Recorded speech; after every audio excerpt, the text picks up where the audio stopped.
No, just leave it on. It's recording now. Just frame it if you can. And it's sorry if you could check the legs are sort of squishy. Well, disorganized and all of that. Yes, unfortunately, sometimes that happens. Usually, but if we can learn from it. Oh yeah. Well, I'm on that scene. If we say these new places, it's going to be very much better. But and I think even better. Hey, Diggs!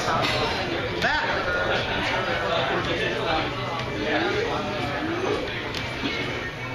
Good morning, class. Who are you talking to? Could you like watch the sounds? Could you do the audio? Sure. Are you guys doing stuff? Yeah, we're fine. I'll watch. Sure. Okay. Let me just make sure it's initiative. All right, I guess we're going to get started, everybody. This is amazing. Thanks, everybody, for coming out. This is, first of all, I'd like to inaugurate the Black Coffee Co-op. This is their first big public event, and they're really bringing a lot to the community. So everybody have a round of applause for everybody who's worked so hard to start up this space here.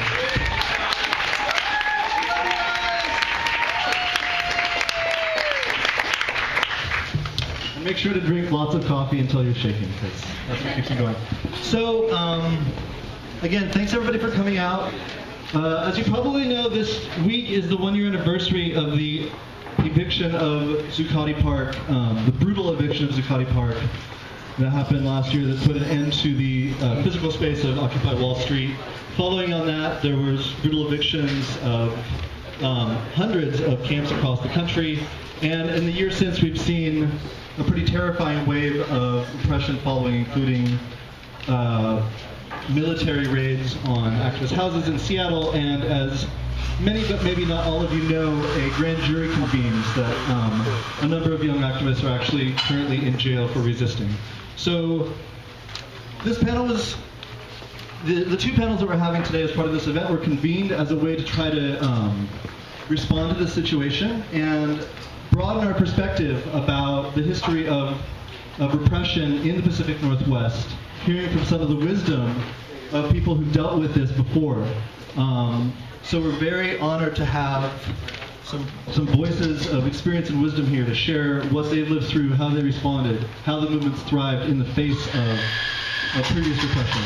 This will be the theme of the first panel, the historical experience of repression in the Pacific Northwest, and I'll introduce our speakers in a moment. We're going to have about an hour for our speakers, and then we'll have about a half an hour for Q&A. We'll take half an hour break, because it's kind of a long time to sit in a chair. Come back, and the second panel will start up about 4, probably a tad late. And we'll be hearing from a number of experts who are dealing with the contemporary situation, both with the grand juries and the raids that have been happening in Seattle and in the Pacific Northwest, and also nationally with wave of post-Occupy repression. That'll be another hour panel, half-hour Q&A. And then lastly, followed by a workshop where people are going to sort of try to come together, find people interested in working on support in various different ways, and come together, exchange networks. So that's what we're looking at today. Since we have a lot of brilliant, amazing people to hear from and not so much time, I'm just going to get started. To my left, we have Kit Backey, who was active founding member, I believe, of the Students for Democratic Society and active with the Weather Underground. I hope you don't mind me telling this part. I found it fascinating that Kit was one of the delegation from Weather Underground that went to Cuba to meet with the leadership of North Vietnam to try to strategize how to bring that tribal war to an end. So thank you so much, Kit, for coming today. Kit's also a young adult author of several books, including Dot to Dot. So please check that out when you can. Mark Jenkins, right here, thanks again for coming. Mark is a professor at the University of Washington, up here in the district in Seattle.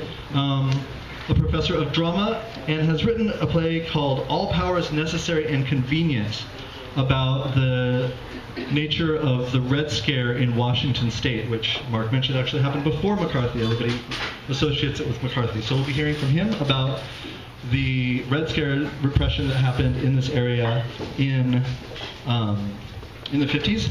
And then very honored to have Ron Johnson, former lieutenant of the Black Panther Party, Seattle, the Black Panther Party, as I'm sure everyone in this room knows, is the most important revolutionary group in American history.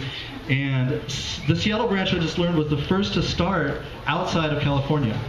So the Seattle branch of the Black Panther Party has a very important history, and as Ron just notified me, was third on the list for repression priorities on the FBI documents that were leaked. So can't wait to hear about Ron's experience with that. And then Mark Cook. Mark Cook has joined us as well, Seattle native. Woo! Maybe hold your applause for everybody.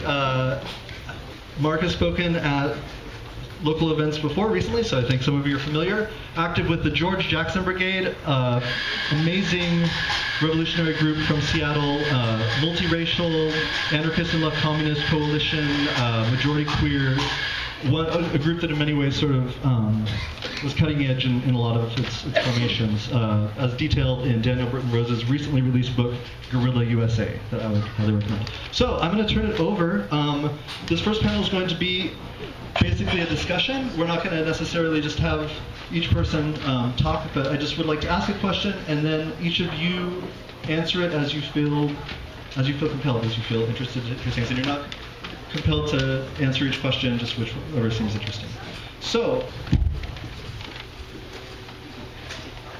my first question for the panelists is, what do you think it was, rhetoric aside, in reality, what do you think it was that scared the status quo, that scared the establishment, that triggered, that motivated the wave of repression that was expressed? What was it that made somebody in some office start prioritizing this and making these decisions?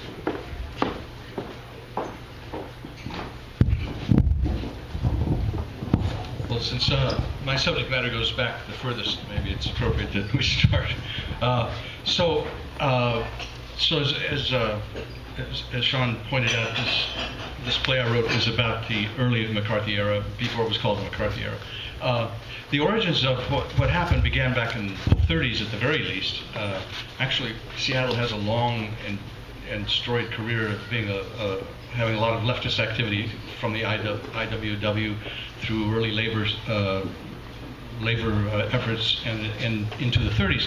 But this, what really brought about the Canwell Committee, as they call this, that happened in 1948, was that in the 30s there were professors at the University of Washington who were very left-wing and very active left-winger. There were wingers, and there were leftists in the legislature. It was a pretty liberal state with a lot of power in the hands of the left. And there was a theater company also in the 30s, from 29 to 49, the Seattle Repertory Playhouse, which has no relationship to the Seattle Repertory Theater. There was a nationally known, very progressive theater, and they did a lot of political plays.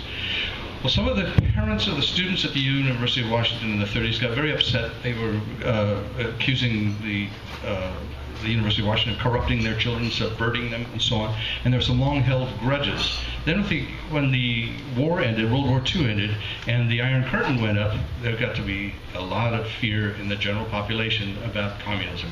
And it got parlayed into a whole big movement, the McCarthy era, that was exploitative as well as, it was pretty exploitative. There was a man named Albert Canwell, who was a first-year legislator from Spokane, who started this committee, Un-American Activities Committee in Washington State. And that's really the origin of it. I'll speak more a little later how that got manifested.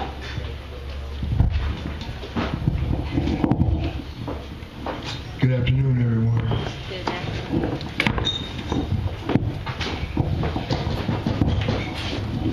I think the question was, why were groups that opposed the American system oppressed or repressed?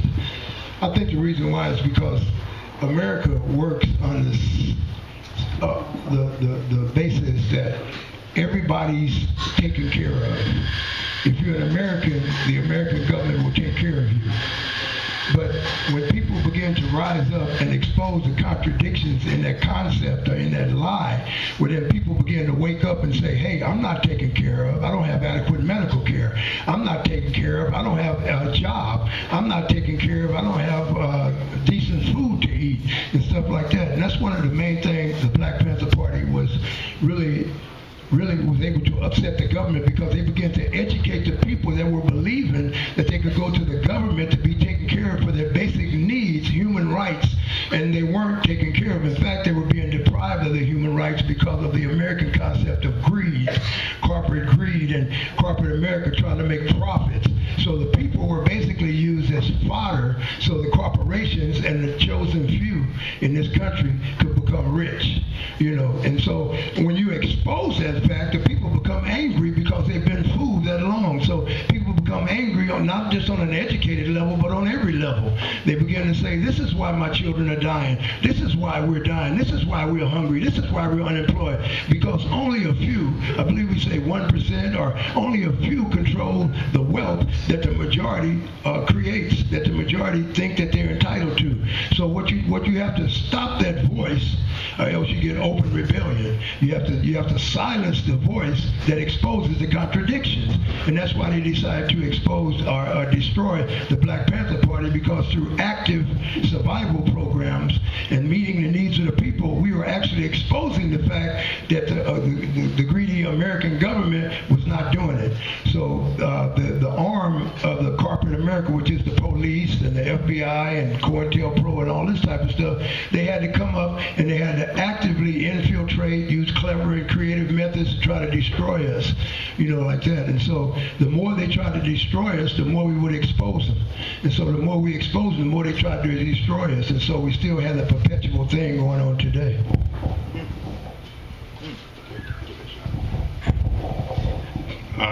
What I believe upset the government the most is that groups with political ideas started taking action. That's what the Black Panther Party did. That's what drew me into being political.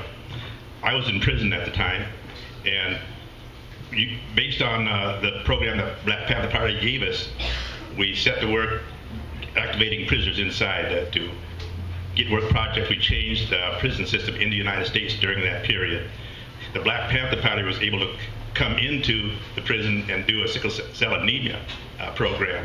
But there was always a consistent activism of the party and others on the streets, whether it was the party, whether underground, AIM. It was that consistency that really upset the government, and they started getting these police forces created, secret police forces created. Hi, thank you also everybody for coming. And this is a wonderful group of people. The repression will happen only when things aren't going the way that the government wants it to go. I mean, or the people in power. In other words, the whole point of repression is to maintain the status quo.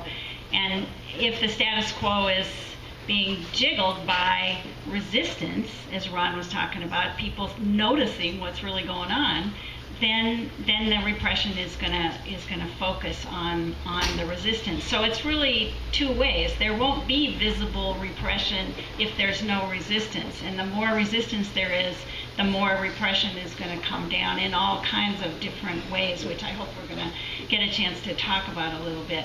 In terms of white people, for us, we may not have been, suffering a lack of gifts from the powers that be, but we suddenly noticed that other people in the world were really getting the short end of the stick. And the Vietnam War was a huge educator for all of us. And the civil rights movement, similarly, right here in our own country, we were killing people.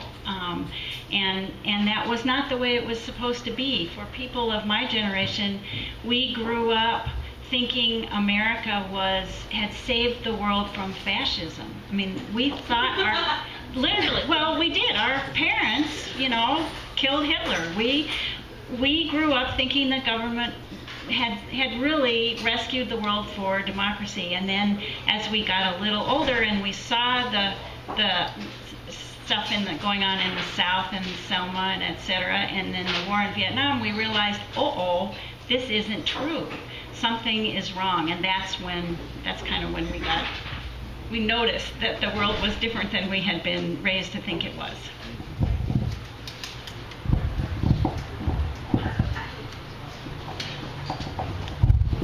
So several of the answers led up to this one. What did the repression look like? Both what happened and what was the logic behind it? Was it just sort of lashing out? Did it have its own logic that it was setting it out about? So both sort of the levels of what happened with it and what were they after? I've got a couple of slides on that. Do you want to show them or not? Sure. Okay. So Kit's going to start out. I actually, it was sort of fun preparing for this and thinking a little bit about organizing, how repression is organized, and then how resistance organizes alongside it, if you will. So if we just look at the first, keep going. That's the first one. This is just in case people don't remember the 60s. I can tell you every single picture, but we won't do that right now. Go ahead. So the how of the repression here. I don't need to look at that. The how of repression is repression. It scares people into silence and passivity. That's one way repression works. It intimidates people into talking. One example of that is one of the things that the FBI did for our parents. In other words, when we were underground, the FBI would knock on our parents' door and say, I'm sorry, we've just learned that your daughter has been killed. We need you to come down to the morgue and identify the body. Can you tell us where she was and who else was she with? In other words, they would do horrible things like that to intimidate people into talking and telling them things they otherwise might not have told them. Repression also, they confuse people so you can't get organized. In other words, there are infiltrators and provocateurs who are in our midst and are feeding us fake stories about somebody. I think they make you get paranoid because you say, I wonder if that person is really with us. And they get leadership arguing with itself. They create splinter groups within, in other words, preventing the people from getting together in an organized way. And then obviously throwing people in jail, killing them, disappearing them, which is sort of the Latin American technique. Any organization that loses its leadership has difficulty, first of all, focusing on the issue. You want to focus on the leaders. Let's get them out of jail. Let's do whatever we can take to get them back instead of focusing on the issue, whatever the issue is that the organization was made to do. So that's a problem. And all of these techniques, of course, were always used with much more ferocity against the Panthers, Latinos, the American Indian movement. Non-whites get it way worse than we do. Okay, I think that's it. Next slide. A couple of the other things they would do is they would go into demonstrations. Cops would go into demonstrations in plain clothes and just beat people up. And this happened up in the University District a number of times when there were demonstrations on the Ave. They just would beat people up. They weren't arresting people. They had no ID. They were just being vigilante cops, and that was all well known. Subpoenas, which you guys are going to learn more about, I suspect. Grand juries are very intimidating and repressing.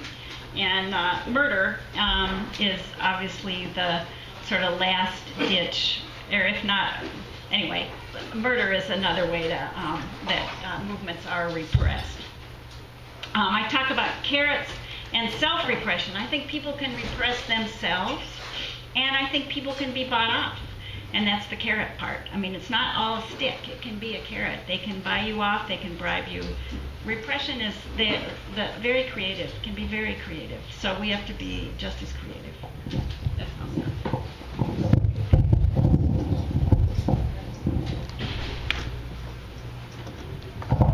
For being in the movement, being in the Black Panther Party and being in the leadership of the Black Panther Party here in Seattle, I found out that oppression would try to disguise itself as wolf in sheep's clothing. In other words, the oppressor or the repressor would come in trying to act like he was beneficial, basically for the movement. Can you keep a distance between the microphone? Yeah, just a little. That he was. Can everybody hear me? A little closer. That he was. That they were beneficial, and that the actual people that were providing the services are exposing the contradictions in society were the antagonists. So they tried to make it look like we wouldn't be here beating you upside the head if the Black Panthers wouldn't have caused us to be down here. So that would bring about an anger against the Black Panthers for the people that didn't know what the Black Panthers were doing. So what we understood to do, we had to organize what we call survival programs in the community. In other words, revolution wasn't just a bunch of slogans, but it was work. Whereas children wasn't being fed breakfast, we didn't try to pull the government in or get government funds to feed the kids. We went and got funds and fed the kids by any means necessary. In other words, if the people's houses was infested with roaches, we developed free pest control program. We were creative enough to provide survival programs so that by the time the repressor would come trying to make us look like the villain, they would actually be looked upon as the villain. Matter of fact, one time at our headquarters on 19th and Spruce, which Aaron brings out in his book called My People Shall Rise, which is a very good book he just released, Aaron Dixon. And he brought it out, and I was actually part of this, where the police would try to surround the Black Panther headquarters on 16th and Spruce, which was in the community. But because we had defined ourselves through acts of survival and meeting people like medical care and meeting people's basic needs and sacrificing and being there where the people were actually able to witness who we really were. So by the time the police got there with their propaganda machine, old people, older citizens had surrounded the house by the time the media got there, and they said, you're not going to get to these Panthers because they're feeding our kids. They're providing medical care. You're not going to put your hands on them. So they actually had to call the mayor out to call the police off of us. So what happened is they got there trying to make the community think that we were villains, and by the time, because of the work we had been doing to help the people, they were actually portrayed as the original villains and couldn't conduct a raid or the repression that they tried to do. So what I'm trying to say is that even the Black Panther newspaper, it was an organ that we used to define ourselves. If you're a movement and you don't define yourself, you're going to be defined by the enemy. And the enemy is going to define you as being negative and counterproductive. So you have to take it on yourself to use propaganda, literature, news articles and stuff to define who you are and what your platform is and what your intentions are. And then to the faithful letter, carry out those intentions so that people can actually see that you're there to help them and not to hinder them.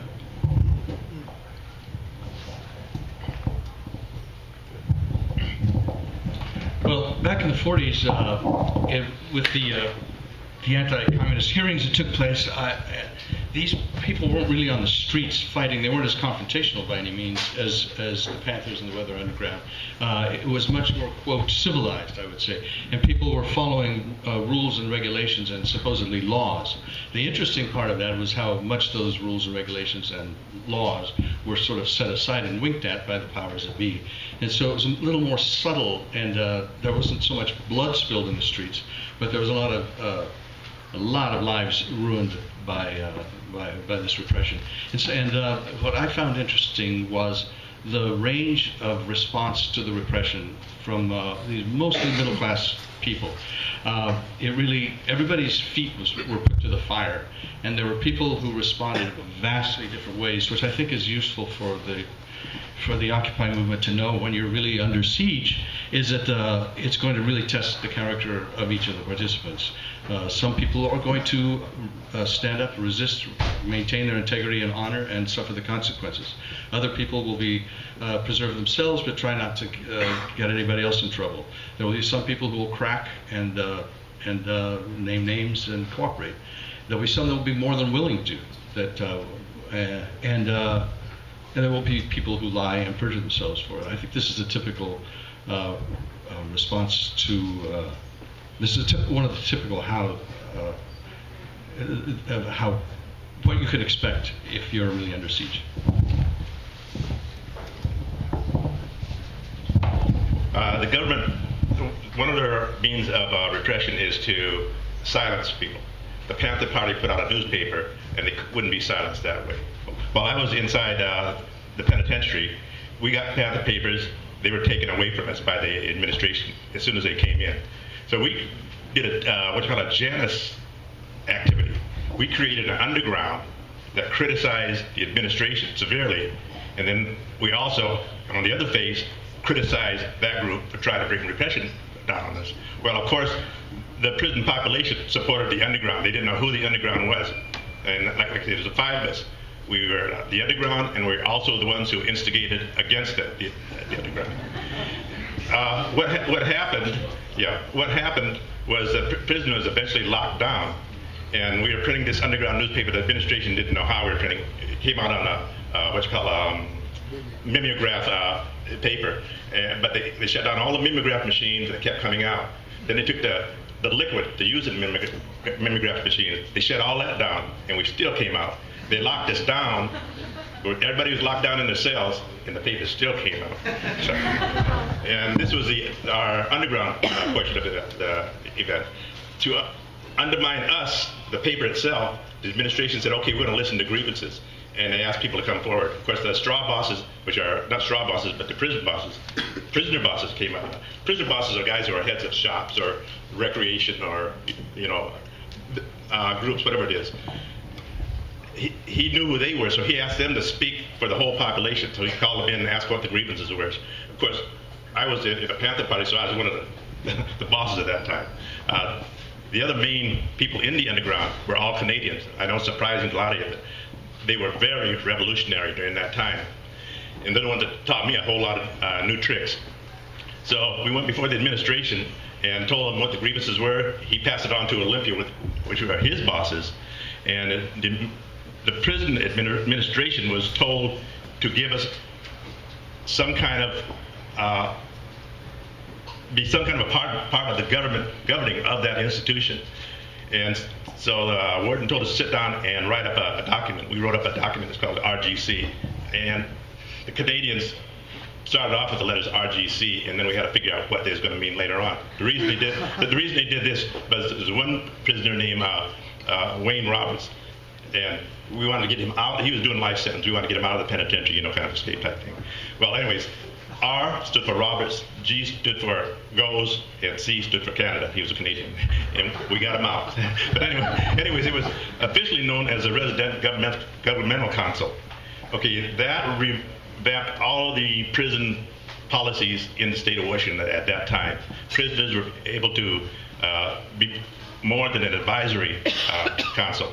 They wanted to help govern. Okay, and the repression came down from the guards who hated the big turnover because the guards were the bosses at that time, and now they were on an even keel with the prisoners. During the writing of this Constitution, our second phase of the Janus, we wrote the Constitution for the prisoners. Then, in our underground status, we criticized it. We said that those guys were selling you out, they're not getting as much as they can. And the underground paper told them to burn the Constitution. So in front of the mess hall, they threw all the Constitutions down and they burned it. And went back and the administration said, okay, you can change the Constitution. So those 2 phases helped. That was just a technique we used at that time. And it became pretty powerful. Later on, we did other things. After I got out, I joined, I looked for the Panther Party. Most of them have gone to California. Yeah, there were some still here. Most have gone to California. And I tried to figure out what I'm going to do. What am I going to do? I'm an ex-prisoner. And so that's when I first became this prisoner advocate. And I became part of a George Jackson Gate, which is mostly ex-prisoners. And the stories told in those books. I don't want to get into that right now. That's just some examples.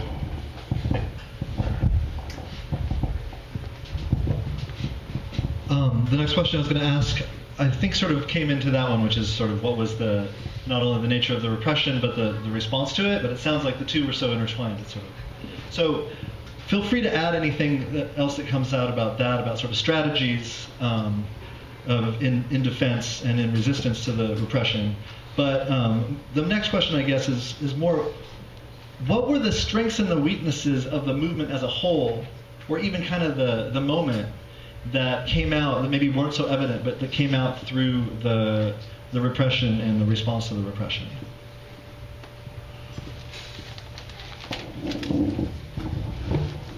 I think one of the weaknesses of the Black Panther Party was that we were young and inexperienced, you know, but we were dedicated. Matter of fact, the Black Panther Party was a combination of the street brother and basically the educated brother.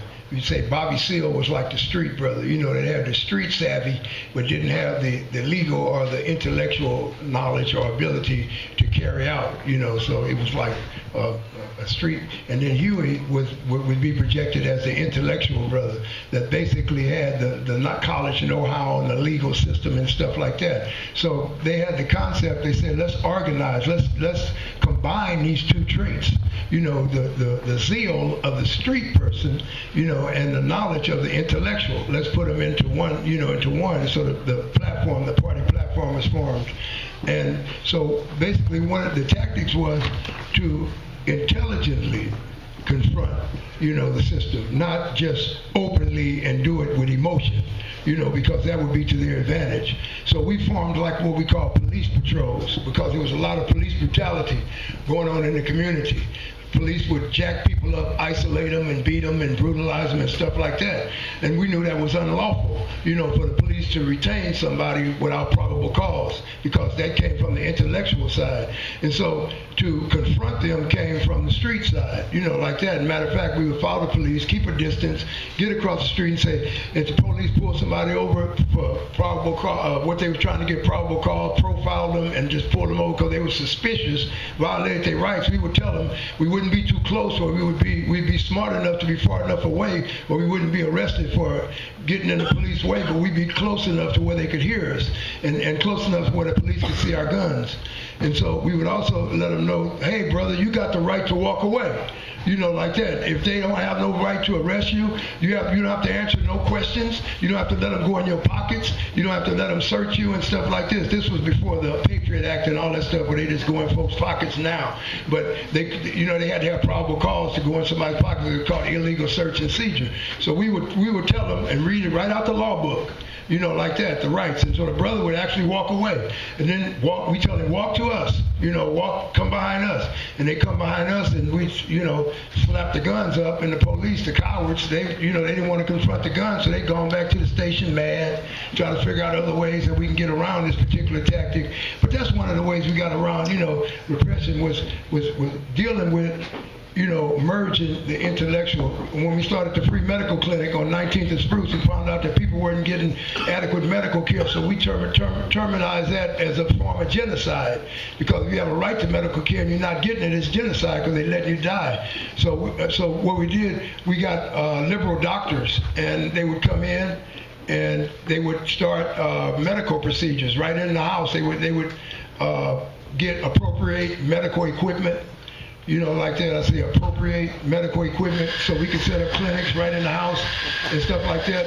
And we would put together medical clinics where people could come and line up and get medical care, because back in those days, an elderly person had to choose between medical care and eating. So either they would starve or die because they couldn't get the proper medical care because they couldn't afford it. So we brought in free medical attention and stuff like that. Matter of fact, the Carolyn Downs Family Medical Center is we started that. She was a young Black Panther woman, you know, Carolyn Downs, working a community worker, working in the community, and now it's an established clinic on Yesler. You probably know about Odessa Brown and the different clinics, Country Doctor and stuff like that, all came behind the fact that people had a medical right. Medical attention was a free right and not a privilege.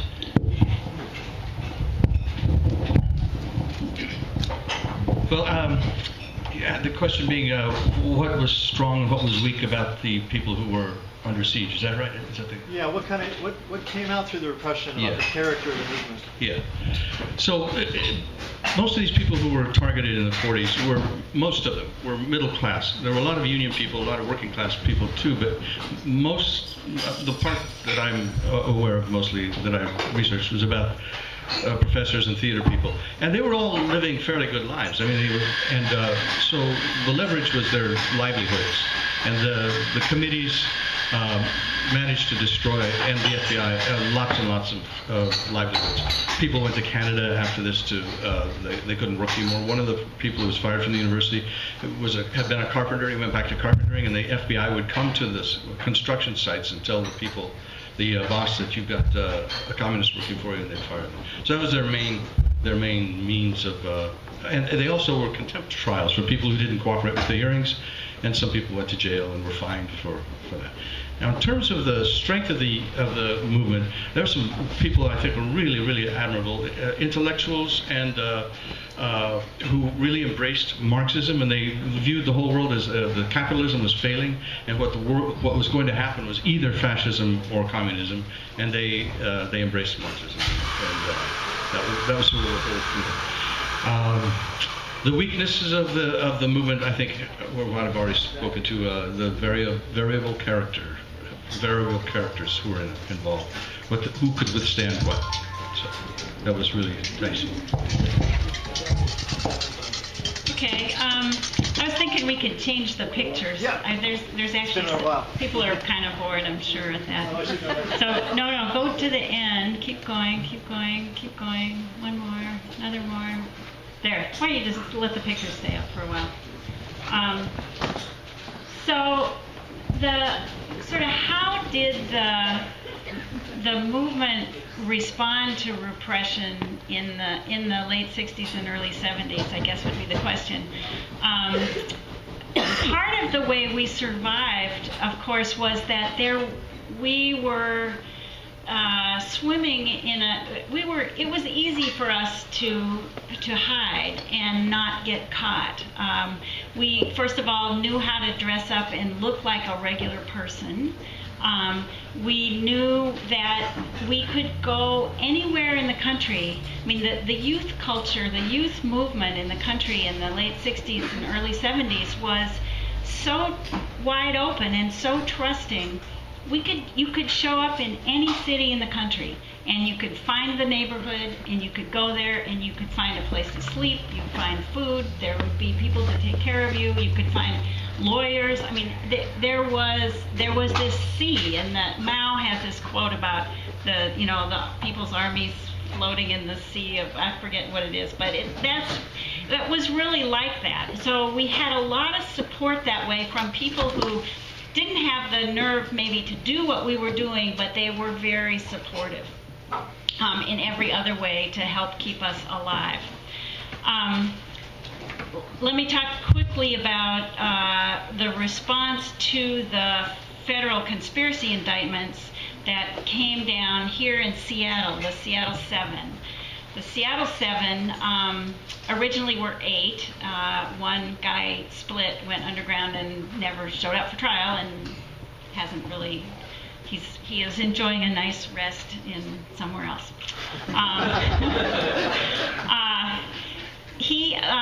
So the Seattle 7 were a group of very disparate people who, in fact, several of them had never even met each other before they showed up in court. But they were charged with conspiring to cross state lines to incite a riot and conspiring to use interstate commerce to incite a riot. Those are two laws that came out of the 1968 Civil Rights Act, believe it or not. That was a response, a governmental response to all of the ghetto riots after Martin Luther King was assassinated.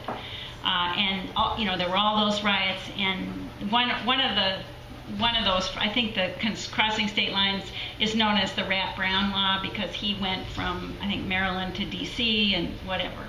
So this was basically taking what would have been a state criminal act, like throwing a rock through a window, and making it into a federal crime of conspiracy. This was a huge jump up. So in Seattle, after the Chicago 7 trial, the Chicago 7 trial were the 7 people who were charged with inciting the same sort of conspiracy, the exact same charges, after the Democratic National Convention. That trial went on for a long time. It was a joke. The judge was senile and very biased. The jury was sent to deliberate. The judge at that point, while the jury was still deliberating, sentenced all the all the defendants and all their lawyers to jail for contempt for dozens of years. I mean, it added up to hundreds of years, while the jury was still deliberating. So the day after that happened, there were demonstrations all over the country to react to that. I mean, they were called TDA, the day after demonstrations. There was one in Seattle. It was no bigger or more violent than that was happening in many other cities. However, there were federal conspiracy charges brought against the supposed leaders of that demonstration in Seattle and nowhere else in the country. And it raises this question again of what is it about Seattle? Why did, and the indictments were announced not in Seattle, but in Washington, D.C. by J. Edgar Hoover and John Mitchell, who was Attorney General at that time, who ironically went on to be charged with conspiracy himself in the Watergate stuff. So the trial was held. These 7 people, 6 men and 1 woman, who actually didn't really know each other all that well and had no idea. 2 of them weren't even there in Seattle during the demonstration. And the interstate commerce part of the law, you need to pay attention to this, has to do with telephones. Telephones, at least landlines, I actually don't know about cell phones, they didn't exist then, but landlines are controlled by interstate commerce. So the fact that one of the defendants was on the phone in a public meeting with somebody in Chicago, actually Jerry Rubin, that constituted his conspiracy, why he could get the federal law against him. Anyhow, the defendants in the Seattle trial didn't believe they could get a fair trial. It was quite obvious from the Chicago experience that nobody was interested in giving these people a fair trial. And the judge in the Seattle case was equally elderly and senile and kept talking about, I need to go for divine guidance. And I mean, he literally talked about praying and divine guidance for his next legal judicial ruling. So the defendants didn't think they had a chance, so they spent the whole time joking and trying to get the court, trying to talk about the war in Vietnam, actually. You know, to say it's not about us, it's about what's happening over there. It's not about the courthouse, it's about My Lai and Saigon, and it's trying to bring the real issues to the courtroom, which of course didn't go over very well. So they did a number of things. Anyway, the trial ended in a mistrial. And then the judge called a mistrial and then immediately sentenced everybody to jail for contempt. So that's a tactic that's worth sort of paying attention to, that can happen. Now, in both cases, both the Chicago trial and the Seattle trial, all the charges were eventually dropped. Nobody, after they were in jail for a while on the contempt charges until the appeals court reversed everything. That, I guess the point I want to make, and I'll stop, is the government didn't really care if they got convictions or not. That wasn't the point. The point was to get them off the streets, get those people away from their organizations, off the streets, and they were successful in that. I have a little diversionary thing that might be kind of interesting about, you mentioned what is it about Seattle. One of the chief witnesses in the Canwell hearings was brought in from New York not by the FBI, but the FBI, not officially by the FBI, and he deliberately perjured himself, and they found out. And so he was back in New York, and the state of Washington, the city of Seattle, filed perjury charges against this witness.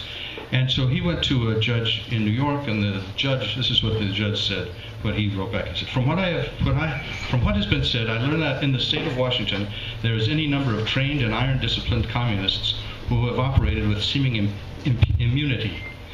Many of them hold almost impregnable positions of confidence and trust in the communities. I'm wondering, really generally wondering, what the civilization of that area is.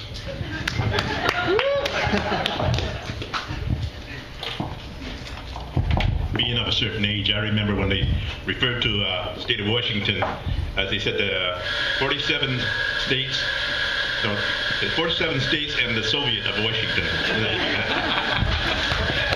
They have more socials up in this corner than any other part of the state, I guess. But in retrospect, looking back at what our weaknesses were, is that we weren't able to communicate sufficiently to the public. We had a lot of support, but in retrospect, right now, people are probably more admiring of what went on, our struggle went on back then, than the people who were actually there. They were afraid of us. They thought we were bringing down repression on them.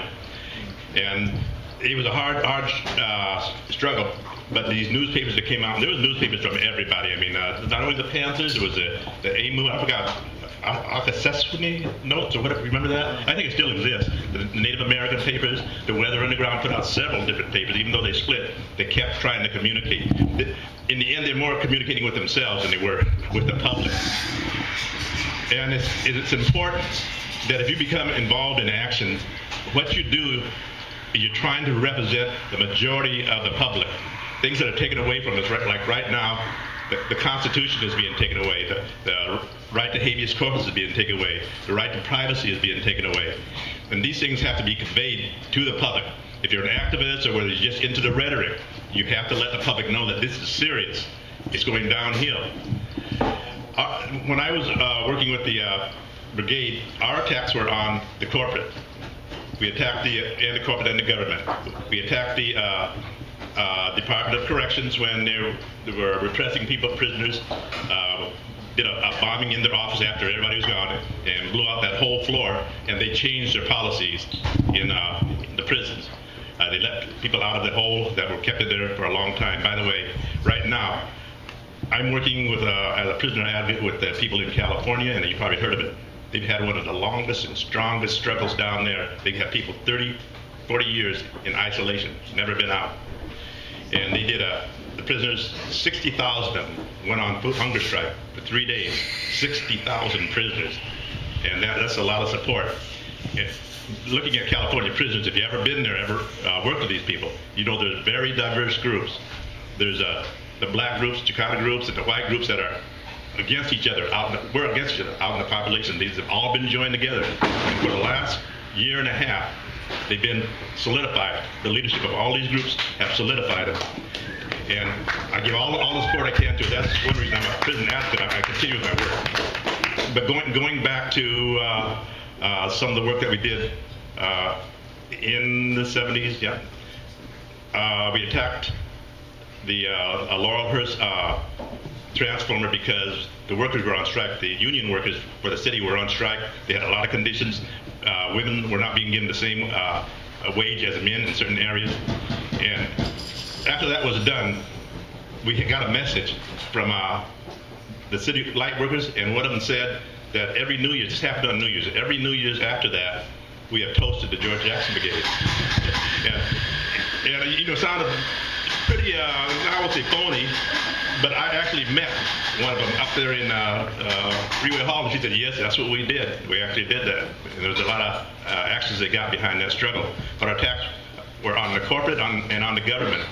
And we did our communiques. If you ever get a chance to read A Movement with Teeth, you'll see some of the communiques in there. And it defined specifically, we had them published on the radio, we had them published in newspapers, and they were just distributed on the streets around here. We're a small group, but they were reprinted, and it gave people an idea of what we were trying to do, you know, how we're trying to help. But our biggest weakness, again, I have to say, is we tried, but it's communicating clearly, not in the old Marxist and socialist rhetoric, you know, with the bourgeoisie and the lumpen proletariat and stuff, like speaking a language that they can understand. And I'm glad to see a lot of the people around here working now are speaking in that clear language. The anarchists, whenever they're active, people scorn and say, you're ruining our movement, you're ruining our movement. But the anarchists are probably the longest, most consistent movement we've ever had, from going back to the 1800s up till now. They haven't given up a stroke. And they're organized on a grassroots base where the police cannot find the leadership. They try, they bust into houses and things like that, but they can't find the leadership because those people are crazy. Excuse me. They just don't have a single program to attack. But even in the work as an anarchist, you have to let the public, the general public, know why you're doing it.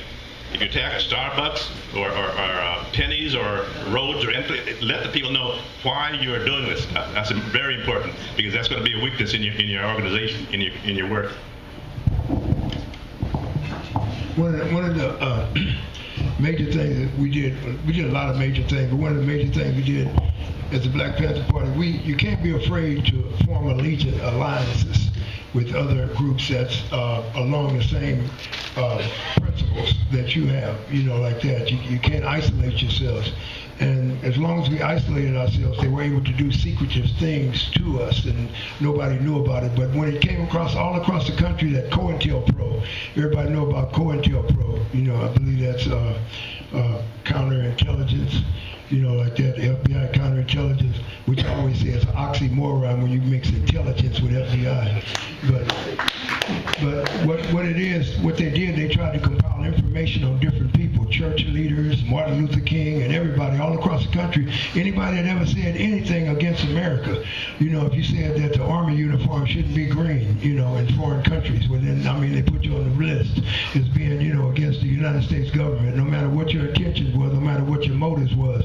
And they had thousands and thousands of files which was kept secret that they would pull out, in order if they wanted to embarrass somebody or if they wanted to bring somebody, destroy somebody's career, put some propaganda out on somebody. J. Edgar Hoover started this files and started this active program called COINTELPRO, when he said that the Black Panther Party was the most feared organization in America.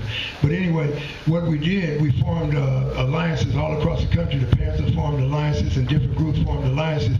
And here we formed with the local ACLU, which was called, they formed a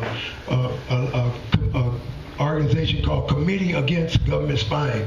And what they did, out of that, all across the country came what we know now the Freedom of Information Act. And so all these files that they tried to keep secret, because we put so much pressure on them and exposed the fact that they had these files, they couldn't hide the fact. Well, then they came up with a ruling that every day, if they had a file on you, a known file on you, every day that they kept that file and it was discovered that they had kept that file, they would be fined $3,500 a day. For every day they kept that file. So that pressured them into giving up the files, even though they gave them up impartial. Like if they would give up a file on me and Aaron, or Aaron Dixon, or Elmer Dixon, they would blank out everybody's name but my name in that file, like that. So they gave up, I had a file from Elmer, Aaron, and myself. So all we did was just put them together. So, and we had basically a complete document of the plots and schemes that they had against us. And you'd be amazed at some of the plots and schemes they would have against us. We're going to act like they was arguing at their wife. We're going to act like it was a domestic argument. We're going to break in on a political rally. We're going to check with the local people. And we're going to stir up false charges against party leaders and stuff like that. And they would actually have plots and schemes and everything in these memorandums, and they actually had to print them out and give them to us. So I'm saying sometimes you might feel like you're defeated in getting some stuff. Of course, we didn't get everything, but we got most of the outline, and we were able to give the American public an idea of what they were doing and just how corrupt they were. I have this is one of my books called Miss Alcott's Email, where I talk about my weather experiences, and there's a picture of one page of my FBI file in it, and you can see how it's all blacked out. Where they actually mostly what they black out is the names of agents and people that they don't want you to go kill. So that's mostly it. Yeah, right. I know we're heading on time, right? We're on time. Yeah. I just wanted to say we were crazy. I think our biggest weakness was we were just nuts. We were so angry that we couldn't think straight, which is what you're pointing out is a weakness, and it causes problems. We were not very good at communicating with regular people because we were just so subsumed by this anger and helpless anger that we couldn't think strategically after a while. So that's something to advise to the smarter people of this generation. I'd like to wrap this up by making a recommendation for anybody who hasn't seen or read this book. It's a new book that is based on recently released FBI files about the free speech movement in Berkeley in the 60s. And it's called Subversives, and it just came out in the last month, I think. And I'm about halfway through it. It is really, really instructive for anybody who's an activist now, but of covering all these things that we've been talking about. So I would recommend it. Circle is here to stay. First of all, a round of applause for our totally amazing panel.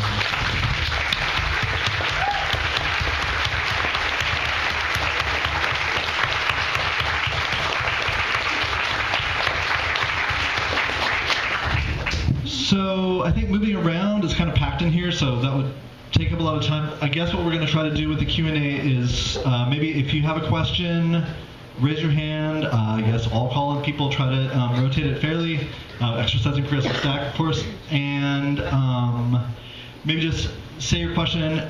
We are recording. What's going to happen is in the recordings we're going to edit out the Q&A voices, but I will repeat your question beforehand, so that will be in. So your question will be in, but nobody's voices will be in, because I know people are. Yeah. Oh, right, and a couple other announcements. First of all, this is, I know some people might not stick around the whole time. This is basically an event to draw attention to the current situation of repression, and especially the courage being practiced right now by a number of grand jury resistors. First of all, let's give them a round of applause.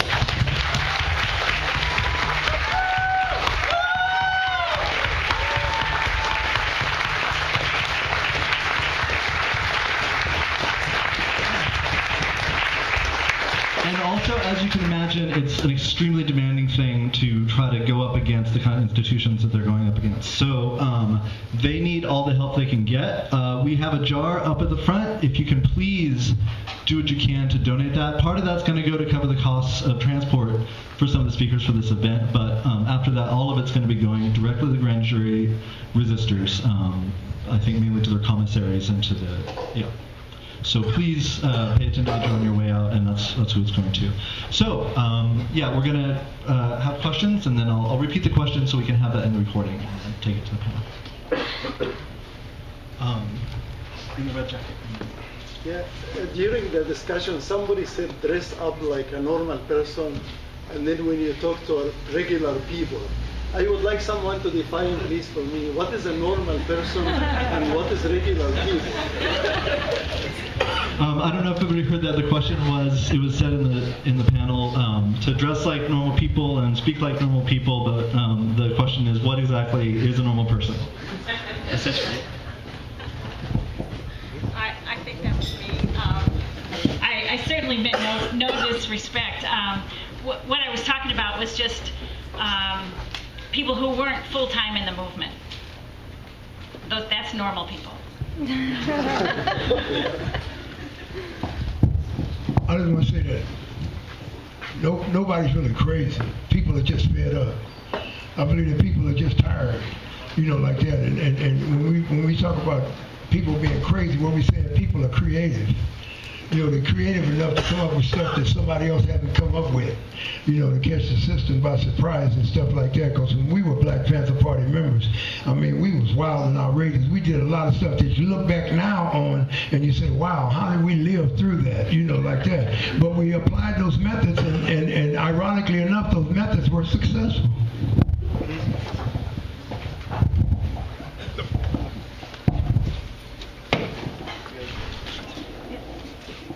Oh, sorry, I'm going to repeat it just You don't have to edit my voice, so that's okay. So my question is, there seems historically to be a real ebb and flow in the size of mobilizations and movements, and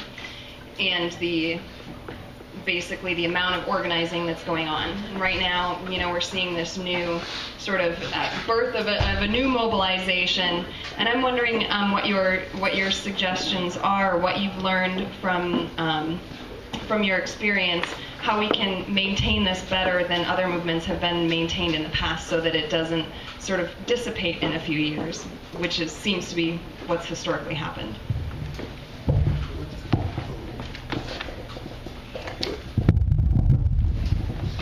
What you have to do, you have to realize the value of principles as opposed to tactics.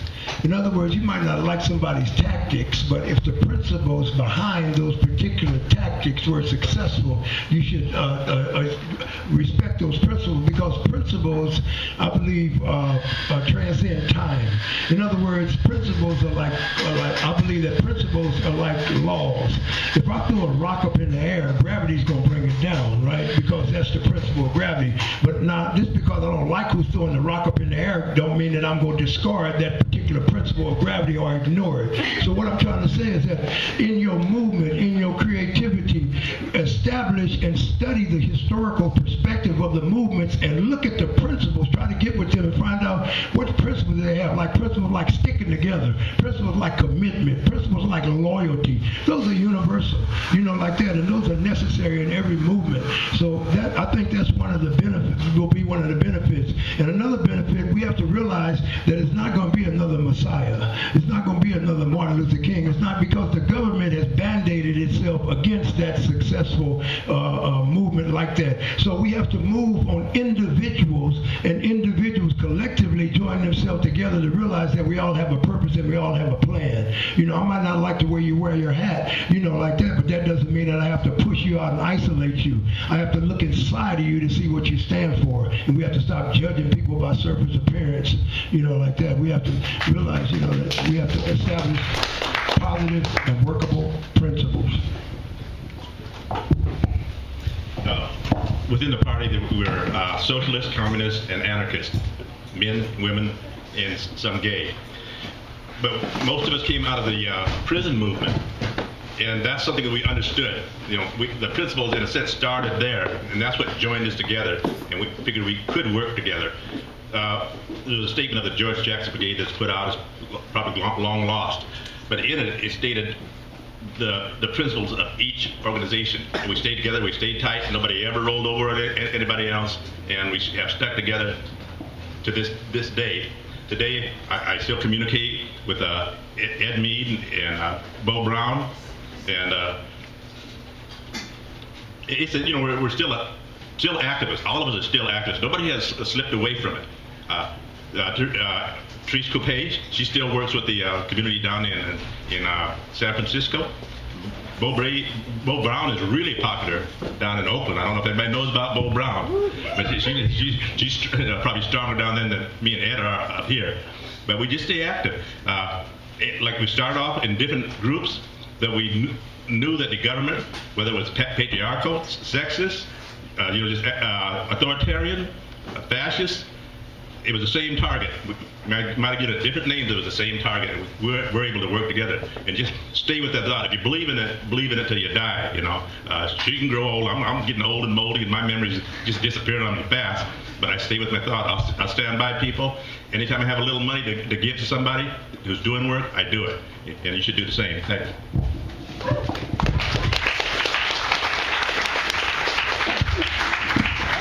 Did you want to be recorded, or? Yeah, sure. Okay.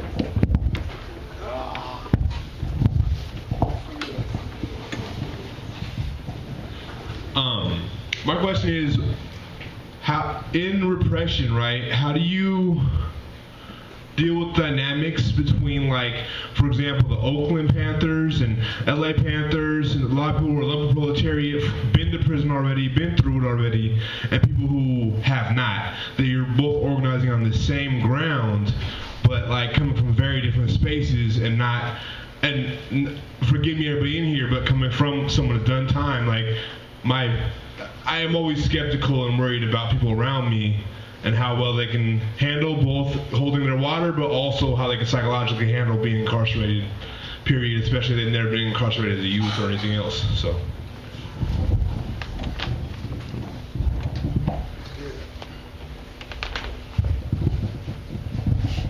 We'll talk about the Panther around the United States, how they stick stuff together. Yeah. Again, what it was the 10-point platform. So you got to have a platform platform that unites the purpose, that goes to what you're trying to do, you know, like that. Because you might have individual fears and individual, you know, insights into stuff, but then you become an individual, and individuals cannot form unity.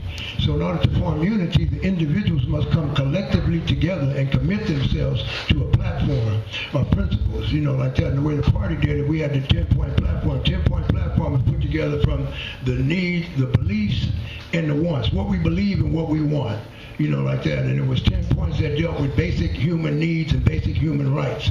And also we want those things that was contradicting human rights, contradicting that I didn't say black rights, I said human rights. I didn't say prisoner rights, I said human rights. And that's another commonality. We're all human beings. So if we, like Martin Luther King, he transcended from civil rights to human rights, and then they put a price on his head, because when you start talking about human rights, you start connecting the whole world. You understand what I'm saying? So what I'm trying to say is that you develop principles that's based upon your human, you know, rights that you have, you know, the right to breathe, the right to live, the right to eat, you know, and stuff like that. And then anybody around you that contradicts getting those rights and willing to put something else before those rights, they become counterproductive to what you're trying to do. So they can't be part of what you're trying to do. Just quickly, this might go back to the previous question a bit, but one of the best friends I've ever had, and Abe Ashraf, he died a couple of years ago. He was a communist in the 20s. He went to the Spanish Civil War. He built houses in Nicaragua. Every day of his life, he was a radical.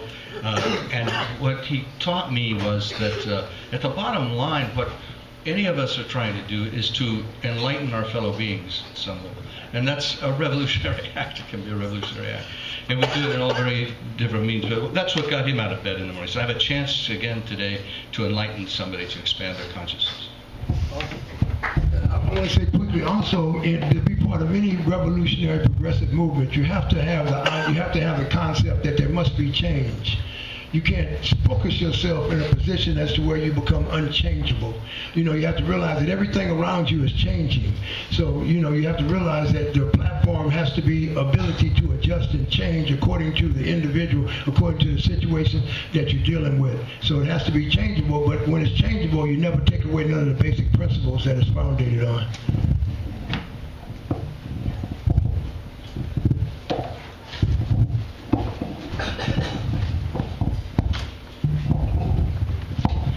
My name is Adrienne Weller, and I'm with the Freedom Socialist Party, and I really want to thank you all.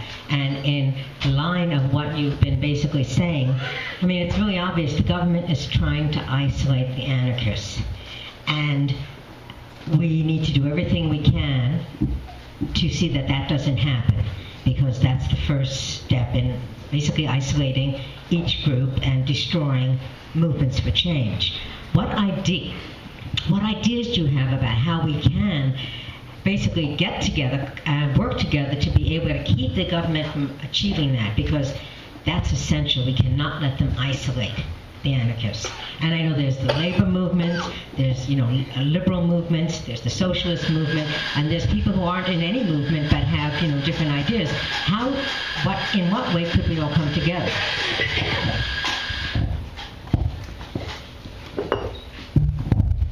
Well, we come together already. that's why everybody's here. Okay? You know, when I was inside, and I hate to admit this, but my mind is kind of been fashioned by prison. That's why I'm prisoner. Out of 60 years, I spent 40 years in prison, locked behind bars, some kind of way, whether it's juvenile or on a. But when Dewey Newton allowed us to start a Panther chapter in Walla Walla, is the first prison chapter ever started. That's the Northwest, Seattle. I don't know. We always start first of everything. But anyway, when we started that, we knew we could not operate the same way that Panthers did outside. And there was a newspaper that came in we did get hold of, and in it was a poem by Ulysses. So we took that poem and made it our oath within the group, so that we would always be, it's kind of like being a solid con. But it goes something like this. If ever I should break my stride or falter at my comrade's side, this oath shall kill me. If ever I should withhold my hand, no, if ever I should, getting near the end anyways. Hold my, with a home hand or show fear before the hangman, this oath shall surely kill me. The last part is probably the most important part. And like I say, my memory's gone. But we all took this oath to stand by each other, you know, as party members outside, as prisoners inside. And it's not just something you say as an oath, like you're pledging allegiance or anything like that. It's got to be something in your mind, in your heart, that you're going to stand by your partner.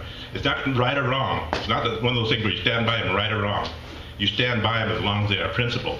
In the last 24 years I did inside, that's the way we stood. There was a great many political prisoners inside, and that's the way we stood. Whenever we were transferred, we all knew where somebody's going, so somebody's always there ready to pick them up when they got there. We treated ourselves that way, and we treated other prisoners the same way. It was just a principle that we all established, no matter what organization, and it proved successful in prison. It proved successful when we were on the streets.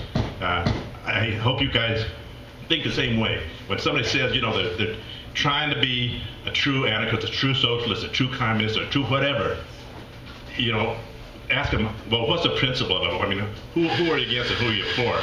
And you stand, if they stand with you, you understand it. It's, again, like I say, this is how it starts right now, the way we gather here. And we get the ideas and see who's who. And when we see these faces again, we will know where they're at. I'd say it's a lot about alliances, as Ron was talking about. You don't have to, everybody doesn't have to agree all down the line on every single thing. But if you can create meaningful alliances around things that matter, you're going to be much more powerful, because each group will have its own constituency that it won't all be overlapping, and you can put it together in an alliance form to deal with specific. You have to decide then, okay, somebody's trial we're going to organize around, or some event, or some particular corporation, or whatever. But I really think that you don't want to go down the path of making everybody have to be the same all the way down the line. That's a problem. I always say the best way to recognize a crooked stick is to put a straight stick beside it. And you ain't got to fight who got the crooked stick. Just lay the straight stick down and go on about your business. The best way to stop fighting is to stop fighting.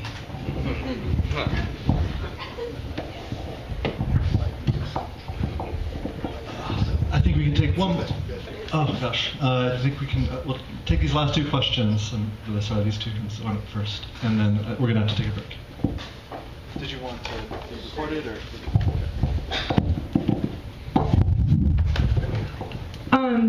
I'm in school right now, and I go to Reed College, which is pretty liberal, and we were trying to organize a movement, like my friends and I were trying to organize a movement to raise awareness about these problems. I was wondering what kind of advice you could give to students who are trying to organize at their school, because unfortunately there seems to be a lot of apathy, even though a lot of people believe in these things. And I have another question that's kind of related. Because people have sort of lost faith in the Occupy movement succeeding, is there a way to redefine moving forward without talking about Occupy? Do you think that would be helpful?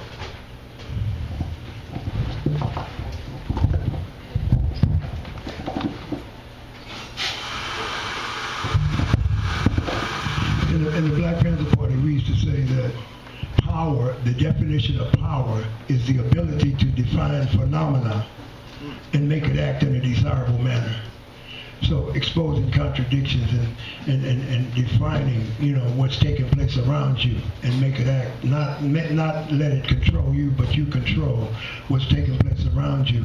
And the best way, to come together, and the best way to start something is to look at each individual, look at something that you see, such as hunger, such as child abuse, such as homelessness. Look at something that you have a passion for, and work diligently to deal with that.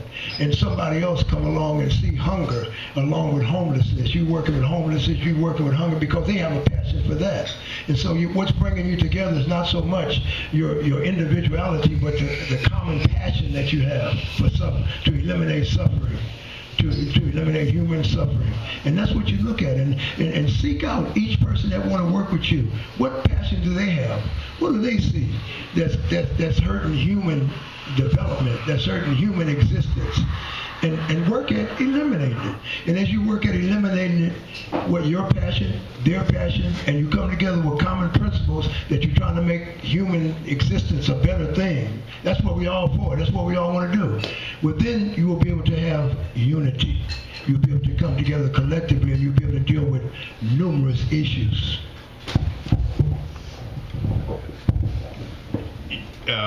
I saw in the Occupy movement a very strong movement, but the weakness was they kind of believed in the government, believe it or not.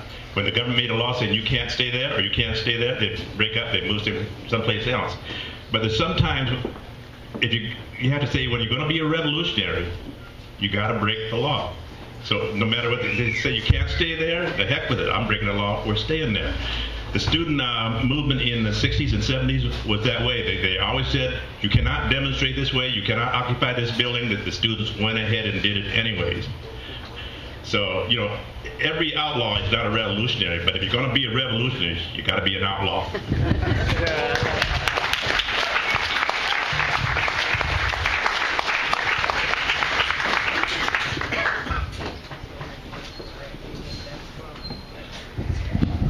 Mine is a bit of a historical question.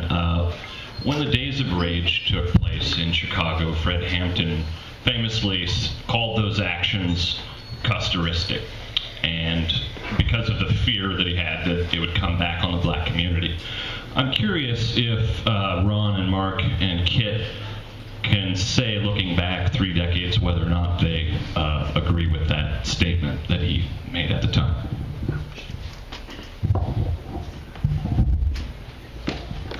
I could be real short on that. I was just coming into my own about that time. I was still in prison, not trying to be political. Yeah, I believe they have come back. The things that we fought for, the things that we died for, the things that 47 numerous Panther members, numerous people lost their lives for, struggled for, they've come back. But what they've come back on a more sophisticated basis. You know, they come back more subtly, you know, but yet it's still here. You know, the same things that we fought and died for are the same things that yet perpetuate themselves in the wars around the country, around the world, the different oppressive, the unemployment, the lack of medical care, you know, and stuff like that. When we said free medical care, we didn't mean subsidized medical care based on your ability to pay. You know, we didn't say that. We said that a right is not based upon a sliding scale basis, but a right is based upon your human right to have it, and we should be creative enough, and with all the money that's generated, you know, not from the government, but people can generate, should be put toward meeting those human needs. So yes, I say these things have come back, and I even look at the Occupy movement as the people that kind of, and I'm not trying to criticize the Occupy movement, I'm saying basically the majority of the Occupy movement were people that said what's happening to the blacks could never happen to us at that time. And so they slipped down from the upper middle class to the lower middle class, and then from the lower middle class to the lower class. And so what I'm trying to say is that atrocity and suffering and oppression cannot be confined to one area, you know, like that. Eventually it's going to spread, and it's spread in this country. And so now we have a lot of people that used to oppose the Black Panther Party, saying they were threatening their economic stability, are now in the Occupy movement.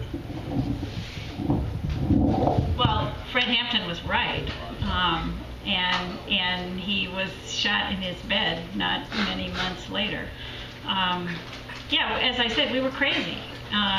We were just so angry we couldn't think straight. So that's not the way you want to be. You need to be more thoughtful, and the impression I get is that you are being more thoughtful, but at the same time you have to remember what Mark said, is that you cannot be a revolutionary without being an outlaw.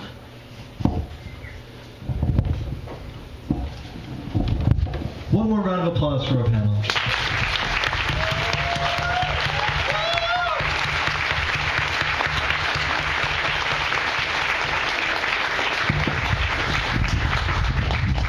Very quickly, I would like to to encourage anybody in the Occupy movement or in the anarchist movement is to document and chronicle your experience.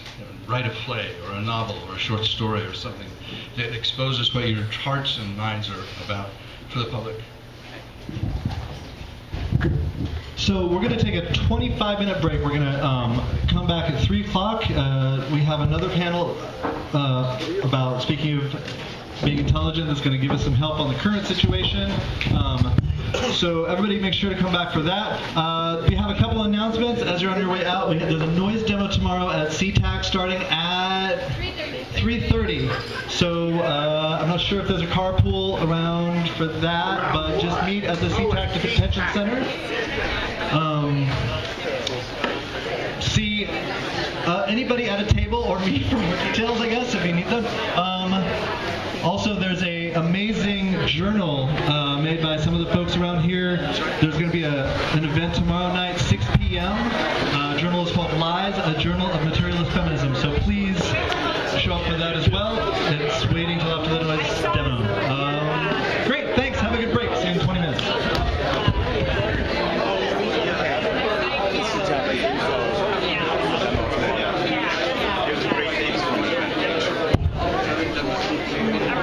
If you want info about the CTAC event, South 200th Street and 26th Avenue South, tomorrow 3:30. That's South 200th Street and 26th Avenue South in CTAC, tomorrow 3:30. Noise demo in solidarity with Grand Jury Resistors Matt Duran and Catherine Cadio Solution.